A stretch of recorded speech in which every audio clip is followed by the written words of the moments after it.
قصة الغول مع أبي أيوب الأنصاري. والسؤال الثاني: وماذا قال النبي صلى الله عليه وسلم عن الغول؟ والسؤال الثالث: وكيف نحمي أنفسنا من هذا الغول وأمثاله؟ إليكم حديثا صحيحا في صحيح البخاري في صحيح ابن حبان برقم 620، والعنوان: الترغيب في قراءة آية الكرسي وما جاء في فضلها. عن أبي أيوب الأنصاري رضي الله عنه أنه كانت له سهوة فيها تمر. يبقى أبي أيوب كان عنده طاقة كده أو حتة شباك فيها تمر، وكانت تجيء الغول، أنا أقرأ بنص الحديث، فتأخذ منه. كان بيجي جن بياخد منه التمر، يبقى هنا ممكن الجن يسرق من الحلال. قال: وكانت تجيء الغول فتأخذ منه.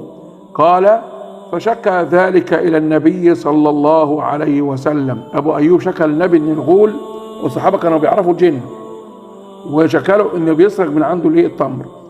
فشكى ذلك إلى النبي صلى الله عليه وسلم، فقال رسول الله له: اذهب فإذا رأيتها فقل بسم الله أجيبي رسول الله. يبقى تسمي عليه ونقول لها كلم النبي.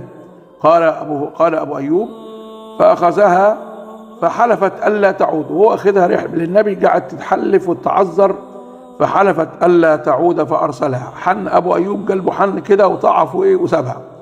فجاء إلى رسول الله فقال له النبي: ما فعل أسيرك اللي أنت كنت ماسكه، عمل إيه؟ قال: يا رسول الله حلفت ألا تعود. فقال النبي: كذبت، هي كذابة وهي معاورة للكذب. ده كلام النبي. قال: فأخذها، جت مرة ثانية فأخذها مرة أخرى تسرق برضه، وبعدين راح بها للنبي وقعدت تحلف وتعذر، أو يحلف الجن ويتعذر. فحلفت ألا تعود فأرسلها، يعني سابها يعني كده لوجه الله. فجاء إلى النبي فقال: ما فعل أسيرك؟ قال: حلفت ألا تعود، هي الجنية دي.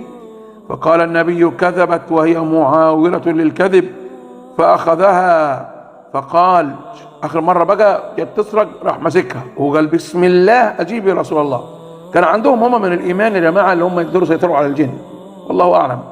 لما مسكها في آخر مرة قال له: ما أنا بتاركك حتى أذهب بك إلى النبي صلى الله عليه وسلم. فقالت: إني ذاكرة لك شيئا، هنقول لك حالة بس سيبني هدية.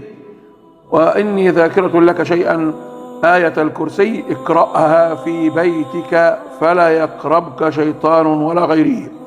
آية الكرسي اقرأها في بيتك فلا يقربك شيطان ولا غيره. يبقى أنت تقرأ آية الكرسي على البيت مش هيجي لك شيطان.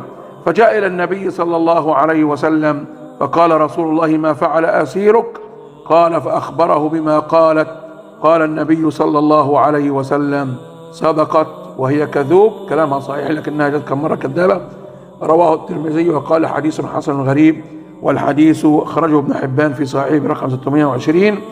والغول عند العرب بضم الغين المعجمة هو شيطان يأكل الناس، وقيل هو من يتلون من الجن.